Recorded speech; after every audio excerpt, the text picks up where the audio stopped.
स्वागत है आप सबका स्टडी विथ नारायण के यूट्यूब प्लेटफॉर्म पे। आज हम लोग जुलाई महीने का जितने भी इम्पोर्टेंट करंट अफेयर्स है सब हम लोग इसमें डिस्कस करेंगे, जो कि आप सबों को समय बचाने के लिए वन लाइनर बेसिस पे लाए हैं। इसमें आप सब वीडियो का लास्ट तक जरूर बने रहिएगा ताकि जुलाई महीने से कुछ भी जो इम्पोर्टेंट फैक्ट है वो ना छूटे। हम लोग स्टार्ट करते हैं आज का क्लास। पहला दिव्या देशमुख से संबंधित हम लोग जानकारी प्राप्त करेंगे। दिव्या देशमुख जो कि नागपुर महाराष्ट्र की रहने वाली है, महिला शतरंज विश्व कप जीतने वाली विश्व की सबसे युवा और भारत की प्रथम खिलाड़ी बनी है। दिव्या देशमुख महिला शतरंज विश्व कप जीतने वाली विश्व की सबसे युवा, मात्र इसकी उम्र 19 साल की है और भारत की यह प्रथम खिलाड़ी है। इन्होंने फाइनल में हम वतन कोनेरू हम्पी को हराया था, जो कि ये भी भारत की है। कोनेरू हम्पी 38 साल की ये है, जबकि जो विजेता बनी दिव्या देशमुख 19 साल की। साथ में यह विश्व शतरंज का खिताब जीतने के बाद भारत की 88वीं ग्रैंड मास्टर बनी है और महिलाओं में ये चौथी ग्रैंड मास्टर बनी है दिव्या देशमुख। इसके पहले भारत के जो 87वें ग्रैंड मास्टर थे हरि कृष्ण एरा, जो कि चेन्नई से संबंधित है। जो शतरंज विश्व कप का जो आयोजन किया गया था वह जॉर्जिया के बातूमी में किया गया था आयोजन। नेक्स्ट, महिला यूरो कप 2025। तो इंग्लैंड ने स्पेन को पेनाल्टी शूट आउट में हराकर लगातार दूसरी बार महिला यूरो कप का खिताब जीता। तो महिला यूरो कप का 2025 का विजेता इंग्लैंड, उप विजेता स्पेन। निसार जो कि NASA ISRO synthetic aperture radar है उसके बारे में हम लोग जानेंगे। निसार इसका फुल फॉर्म अभी हम लोग देखें, NASA ISRO synthetic aperture radar. NASA और इसरो का यह संयुक्त मिशन है। धरती की निगरानी करने वाला यह उपग्रह है जिसका लॉन्च 30 जुलाई को किया गया GSLV S16 से। अगला इंपॉर्टेंट, ऑपरेशन महादेव। तो पहलगांव आतंकी हमले में शामिल पाक आतंकियों को मार गिराने के लिए जो ऑपरेशन चलाया गया था उसका नाम ऑपरेशन महादेव था। प्रलय DRDO द्वारा विकसित सतह से सतह मार करने वाला अर्ध बैलिस्टिक मिसाइल। अगर पूछेगा DRDO ने हाल ही में सतह से सतह मार करने वाले अर्ध बैलिस्टिक मिसाइल का जो लॉन्च किया उसका नाम क्या है, तो प्रलय। इसका परीक्षण अब्दुल कलाम द्वीप से किया गया जो कि उड़ीसा में स्थित है। अब राज्यसभा में राष्ट्रपति द्रौपदी मुर्मू द्वारा 4 नए सदस्य का जो मनोनीत किया गया वो हम लोग देखेंगे। तो राज्यसभा में द्रौपदी मुर्मू के द्वारा कितने सदस्य का मनोनीत किए गए, तो 4। उज्जवल निकम वरिष्ठ वकील, हर्षवर्धन श्रृंगला पूर्व विदेश सचिव, सदानंद मास्टर केरल भाजपा नेता और मीनाक्षी जैन इतिहासकार। शुभांशु शुक्ला के बारे में हम लोग देखेंगे अब नेक्स्ट स्लाइड में। शुभांशु शुक्ला जो कि 26 जून को अंतरिक्ष पर गए थे एक्जियम 4 मिशन के तहत, और उनकी वापसी 15 जुलाई को प्रशांत महासागर तट पे कैलिफोर्निया तट पे हुआ था। प्रशांत महासागर के कैलिफोर्निया तट पे राकेश शर्मा के बाद अंतरिक्ष में जाने वाले ये दूसरे भारतीय हैं शुभांशु शुक्ला, जो कि गगनयान मिशन से संबंधित एक अंतरिक्ष यात्री हैं भारत के। गगनयान मिशन 2027 में लॉन्च किया जाएगा, जो भारत का पहला मानव मिशन होगा। गगनयान मिशन 2027 में लॉन्च की जाने की संभावना है। अंतरिक्ष पे जो गए, याद रखिएगा उस अंतरिक्ष यान मिशन का नाम था एक्जियम 4 मिशन। अगला ELI अपॉइंटमेंट लिंक्ड इंसेंटिव, जो कि रोजगार प्रोत्साहन स्कीम के तहत केंद्र सरकार ने 1.07 लाख करोड़ रुपए को इसमें मंजूरी दिया है। तो ELI क्या है, तो अपॉइंटमेंट लिंक इंसेंटिव, जो कि रोजगार प्रोत्साहन स्कीम के तहत केंद्र सरकार ने 1.07 लाख करोड़ रुपए इसमें मंजूरी की है। इस योजना के तहत, इस स्कीम के तहत अगले 2 वर्षों में 3.5 करोड़ नौकरियां सृजित की जाने की जो संभावना व्यक्त किया गया है केंद्र सरकार की ओर से ELI के द्वारा। PM धन धान्य कृषि योजना। तो PM धन धान्य कृषि योजना जो कि अभी हाल ही में कृषि से संबंधित एक योजना लाया गया था। PM धन धान्य कृषि योजना 100 जिलों में जो लागू होगा। इसमें जो लाभान्वित किसान होंगे 1.70 करोड़ मीन्स 1,70,000 किसान इस योजना से लाभान्वित होंगे। इसके तहत फसल बढ़ाने के लिए केंद्र सरकार ने 24,000 करोड़ रुपए खर्च करेगा और यह स्कीम 6 साल तक चलेगा, PM धन धान्य कृषि योजना। नेक्स्ट, निस्तार। तो निस्तार भारत का पहला स्वदेशी गोताखोरी पोत है जो नौसेना में शामिल किया गया है। भारत का पहला स्वदेशी गोताखोर पोत का नाम अगर पूछा जाए तो निस्तार। Ajay garden rich ship builders engineers GRSC Kolkata द्वारा निर्मित नौसेना के anti submarine warfare shallow water craft है, जो कि युद्धपोत है। इस श्रृंखला का 8वां और अंतिम युद्धपोत है अजय। नौसेना के anti submarine warfare shallow water craft अभी नौसेना में शामिल किया गया है। सहकारी नीति, जो कि जुलाई में यह चर्चा में आया था, क्योंकि राष्ट्रीय सहकारी नीति 2025 से इसे पदस्थापित किया गया। और पहले यह जो लागू अब होगा वह पंचायत स्तर पर यह नीति लागू होगा। जब 2002 में सहकारी नीति आई थी, उस समय इनके अध्यक्ष सुरेश प्रभु थे। वर्तमान में राष्ट्रीय सहकारी नीति 2025 से इसे पदस्थापित किया गया और पंचायत स्तर पर यह नीति लागू होगी। स्वच्छ सर्वेक्षण 2024-25 के बारे में हम लोग जान लेंगे। स्वच्छ जो सर्वेक्षण हुआ था, यहाँ स्वस्थ लिखा गया, स्वच्छ सर्वेक्षण होता। राज्यों में प्रथम जो स्थान पे आया है वह महाराष्ट्र, और इंदौर लगातार 8वें वर्ष प्रथम स्थान पे रहा है। तो लगातार 8वें वर्ष जब से सर्वेक्षण स्टार्ट हुआ है, हमेशा से इंदौर प्रथम स्थान पे ही है। इस बार दूसरा स्थान पे सूरत और तीसरा स्थान पे नवी मुंबई। राज्यों में प्रथम स्थान महाराष्ट्र का रहा। अगर बात की जाए सर्वश्रेष्ठ गंगा शहर का, तो प्रयागराज सर्वश्रेष्ठ गंगा शहर, और सर्वश्रेष्ठ छावनी बोर्ड तो सिकंदराबाद को सर्वश्रेष्ठ छावनी बोर्ड घोषित किया गया है। अब जुलाई में 3 नए राज्यपाल नियुक्त किए गए हैं, वह हम लोग देखेंगे। अशोक गजपति राजू, यानी प्रोफेसर अशोक गजपति राजू इसका पूरा नाम था। ये गोवा के राज्यपाल बनाए गए हैं। असीम कुमार घोष हरियाणा के राज्यपाल, असीम कुमार घोष हरियाणा, और अशोक गजपति राजू गोवा। गा से गजपति और गा से गोवा, यहाँ से कनेक्ट कर सकते हैं। अशोक गजपति राजू गोवा के राज्यपाल, असीम कुमार घोष हरियाणा के राज्यपाल, और कविंदर गुप्ता लद्दाख का लेफ्टिनेंट जनरल बनाया गया है। विंबलडन ओपन 2025 के बारे में हम लोग जानेंगे। विंबलडन ओपन 2025 जो कि पुरुष में इसके जो विजेता बने जैनिक सिनर, जो कि इटली के हैं, इन्होंने फाइनल में कार्लोस अल्कराज को हराया। कार्लोस अल्कराज अगर कभी पूछ दे कि देश का खिलाड़ी है तो स्पेन का। और महिलाओं में यह खिताब इगा स्विएटेक जीते, जो कि पोलैंड के खिलाड़ी है। इन्होंने फाइनल में अमांडा एनिसिमोवा को हराया, जो कि यूएसए की खिलाड़ी है। तो विंबलडन ओपन 2025 के विजेता पुरुषों में जैनिक सिनर इटली का खिलाड़ी, और महिलाओं में इगा स्विएटेक पोलैंड के खिलाड़ी। अगला गिनी गुणांक, जो कि अभी जुलाई में यह चर्चा में आया था। तो गिनी गुणांक जो कि इकोनॉमिक्स से संबंधित एक टॉपिक है, इससे बहुत बार क्वेश्चन पूछा भी गया है इकोनॉमिक्स में। तो यह किसी देश की आबादी में आय वितरण को माप करता है, जो समानता स्तर का निर्धारित करता है। आय वितरण माप को कर समानता स्तर को जो निर्धारित करता है वही गिनी गुणांक है। इसका प्रतिपादन 1912 में कोराडो गिनी के द्वारा किया गया था, जो कि इटली के अर्थशास्त्री थे। तो गिनी गुणांक आय वितरण को माप कर समानता स्तर निर्धारित करने वाला ये माप है गिनी गुणांक। 1912 में कोराडो गिनी के द्वारा यह निर्धारित किया गया था। 2025 में वैश्विक स्तर पर भारत गिनी गुणांक में चौथा सबसे अधिक समानता वाला देश बना है। और जो अत्यधिक गरीबी था वह 2011-12 में भारत में 16.2% था, जो कि 2022-23 के डेटा में मात्र यह रहकर 2.3% हो गई है। तो ये भी डेटा याद रख लीजिएगा, इकोनॉमिक्स में बहुत बार पूछा भी जाता है। वैश्विक स्तर पर सबसे अधिक समानता वाले देशों में भारत चौथे स्थान पे। अब वन लाइनर बेसिस पे हम लोग अगला सिलसिला देखेंगे। किस देश ने यूट्यूब पर 16 वर्ष से कम उम्र के बच्चों को देखने के लिए प्रतिबंध लगाया है? तो ऑस्ट्रेलिया ने 16 से कम उम्र के बच्चों के लिए यूट्यूब देखने पर प्रतिबंध लगाया है, और ऐसा करने वाला विश्व का पहला देश बना है ऑस्ट्रेलिया। हाल ही में किस देश के शहर में 8.8 तीव्रता का भूकंप आया था? तो रूस के कामाचटका प्रायद्वीप में। किस देश के सहयोग से थाईलैंड और कंबोडिया के बीच संघर्ष विराम की घोषणा की गई? तो मलेशिया के पीएम अनवर इब्राहिम की मध्यस्थता से पुत्रजया शहर में थाईलैंड और कंबोडिया के बीच संघर्ष विराम की घोषणा की गई।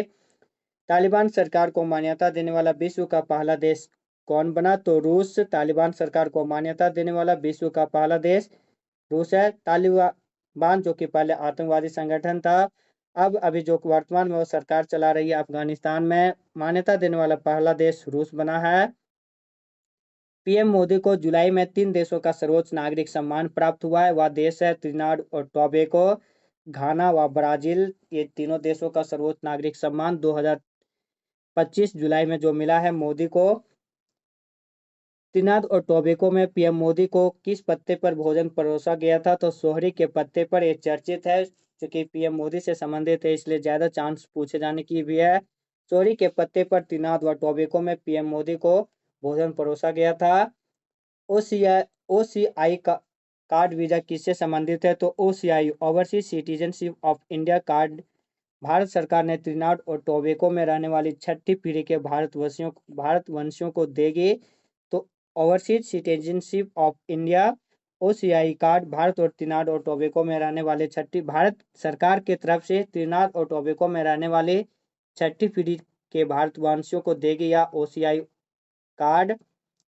Next, one big beautiful bill जो कि रेमिटेंस टैक्स से संबंधित है, किस देश से है? तो one big beautiful bill America से संबंधित है। रेमिटेंस टैक्स किस देश की कंपनी जेन स्ट्रीट है जिसे शेयर बाजार में सेबी ने कारोबार करने से प्रतिबंध लगाया है? तो यूएसए की कंपनी जेन स्ट्रीट है जिसे सेबी ने शेयर बाजारों पर कारोबार करने के लिए प्रतिबंध लगाया है। एलन मस्क द्वारा अमेरिका में एक नई पार्टी का गठन किया गया, उस पार्टी का नाम क्या है? तो अमेरिकन पार्टी। अभी 2025 में दूसरी बार क्लब फुटबॉल विश्व कप का ट्रॉफी किसने जीता? तो चेल्सी जो कि इंग्लैंड का फुटबॉल क्लब है, इसने फ्रांसीसी club Paris Saint Germain PSG को हराकर दूसरी बार क्लब फुटबॉल विश्व कप ट्रॉफी जीता।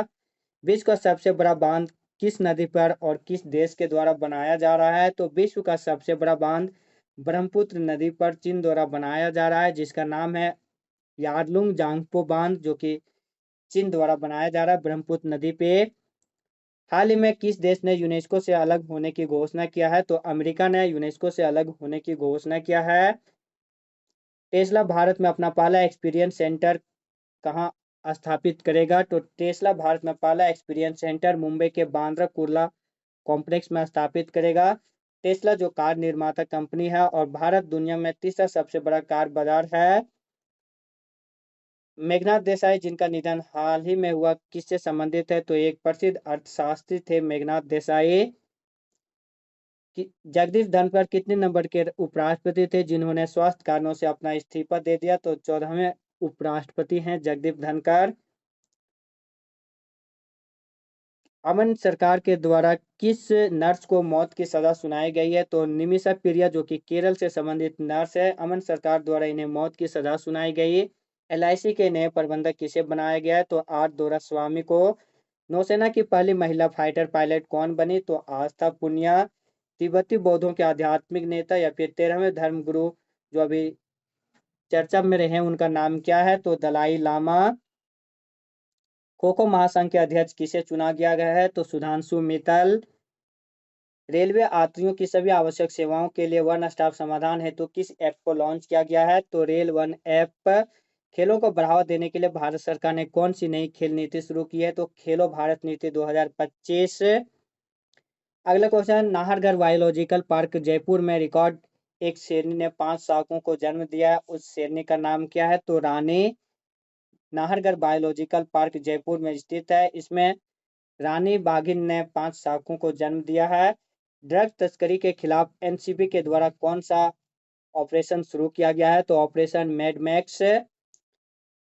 पूर्वांचल एक्सप्रेस जो कि 6 लेन वाला एक्सप्रेसवे है, किस राज्य से संबंधित है? तो यूपी से। ये क्वेश्चन किसी न किसी एग्जाम में पूछा हुआ था, अभी हाल ही में एसएससी या रेलवे का जो एग्जाम हुआ था उसमें। वक्त संपत्तियों का अपलोड किस पोर्टल पर किया जाएगा? तो उम्मीद पोर्टल पर। देश का पहला सहकारिता विश्वविद्यालय कहाँ खोला जाएगा? तो आनंद गुजरात में। कच्चे तेल के आयातक में भारत के 3 शीर्ष देश कौन है? तो कच्चे तेल के आयातक में भारत के 3 जो शीर्ष देश है वह है रूस, इराक और सऊदी अरब। रूस से सबसे ज़्यादा भारत कच्चे तेल का आयात करता है 43.2%, इराक से 18.5% और सऊदी अरब से 12.1%। दुनिया के कुल सोने में भारत का हिस्सा कितना है? तो 15%। नवीनतम फीफा रैंकिंग में भारत की रैंक कितनी है? तो 133वां स्थान। भारत की पहली स्वदेशी डेंगू वैक्सीन क्या होगा जो अभी परीक्षण किया जा रहा है जिसका, तो डेंगुआल वैक्सीन। देश का दूसरा सबसे लंबा केबल स्टे पुल कहाँ बनाया जा रहा है, तो सिंगदूर कर्नाटक में। The diary of the cricketer wife किसकी कृति है, तो चेतेश्वर पुजारा की पत्नी पूजा पुजारा द्वारा लिखी गई यह पुस्तक the diary of cricketer wife दुनिया के सबसे उन्नत लड़ाकू हेलीकॉप्टरों में से एक, जिसे बोइंग ने सेना को सौंपा, अभी चर्चा में रहा हुआ क्या है, तो उसका नाम अपाचे, जो कि इंग्लैंड देश से संबंधित है। ग्लोबल पासपोर्ट इंडेक्स या फिर हेनले पासपोर्ट इंडेक्स में भारत का वर्तमान रैंक क्या है, तो 77वां रैंक। पहला सिंगापुर। हाल ही में भारत ने किस देश के साथ मुक्त व्यापार समझौता means free trade agreement FTA पर साइन किया है, तो भारत ने ब्रिटेन के साथ मुक्त व्यापार समझौता पर साइन किया है। हाल ही में यूनेस्को ने कितने किलों को वर्ल्ड हेरिटेज साइट के रूप में मान्यता दी है, तो 12 मराठा किलों को, इनमें से 11 महाराष्ट्र में है, एक तमिलनाडु में। एसएसबी के नए महानिदेशक किसे बनाया गया है, तो संजय सिंघल को।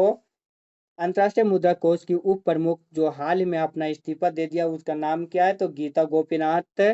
फीडे विश्व कप 2025 का मेजबानी कौन करेगा, तो भारत शतरंज से संबंधित संस्था को फीडे ही बोलते हैं, यानी शतरंज का जो विश्व कप 2025 में होगा उसका मेजबान देश भारत होगा। राष्ट्रीय प्रसारण दिवस कब मनाया जाता है, तो 23 जुलाई को। विश्व जनसंख्या दिवस 11 जुलाई। राष्ट्रीय झंडा दिवस 22 जुलाई, जो कि झंडा संविधान सभा के द्वारा अपनाया गया था 22 जुलाई 1947 को। उसी की याद में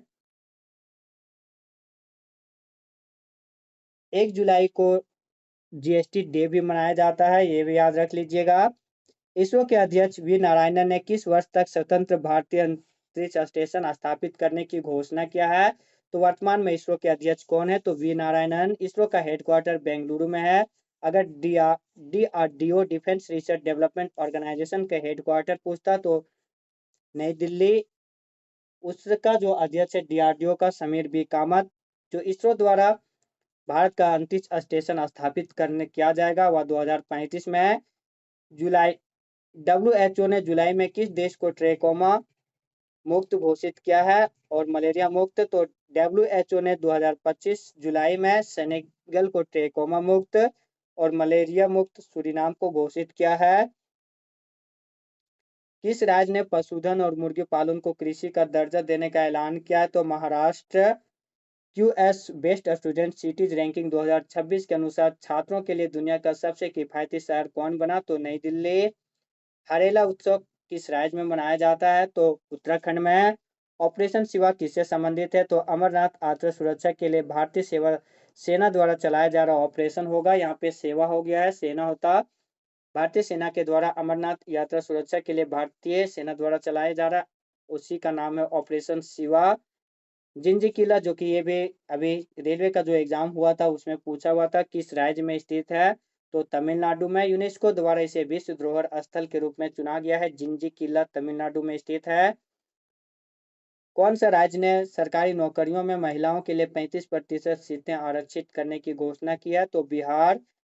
18वां ब्रिक्स सम्मेलन 2026 का आयोजन कहाँ किया जाएगा, तो भारत। इस बार 17वां ब्रिक्स 2025 हुआ ब्राजील में। और 2025 में G20 शिखर सम्मेलन का आयोजन अगर पूछेगा तो दक्षिण अफ्रीका में होगा।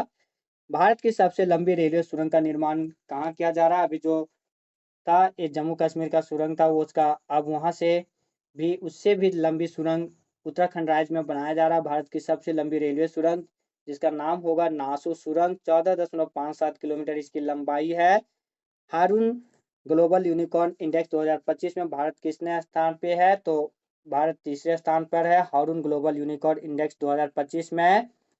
क्रिकेट के तीनों फॉर्मेट में शतक लगाने वाले पहले भारतीय महिला क्रिकेटर कौन बनी, तो स्मृति मंदाना।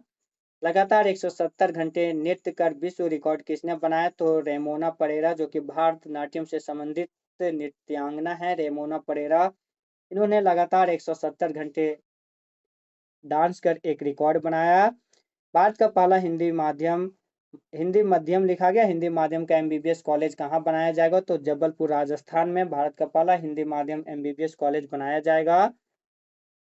तो ये था जुलाई महीने का जितने भी इंपॉर्टेंट करंट अफेयर था। मात्र हम लोग 19-20 मिनट में पूरे महीना का करंट अफेयर्स देखें। इतने जितने भी इम्पोर्टेंट फैक्ट है, केवल आप सबों का समय बचाने के लिए इतने कम समय में ऑनलाइनर बेसिस पे लाया गया था, ताकि क्विक रिवीजन हो और जो समय बचे वह किसी दूसरे पेपर, दूसरे सब्जेक्ट का तैयारी कर सकते हैं। जो भी टेलीग्राम चैनल नहीं ज्वाइन किए होंगे, पीडीएफ टेलीग्राम चैनल में अपलोड होगा, वहां से आप सब पीडीएफ ज्वाइन कर सकते हैं। टेलीग्राम चैनल ज्वाइन करके पीडीएफ डाउनलोड प्राप्त कर सकते हैं। जो चैनल में नए होंगे, प्लीज चैनल को सब्सक्राइब कर बेल आइकन जरूर प्रेस कीजिएगा। वीडियो को लाइक और शेयर जरूर कीजिएगा। मिलते हैं नए वीडियो में, तब तक आप सब अपना ध्यान रखिएगा। धन्यवाद। जय हिंद।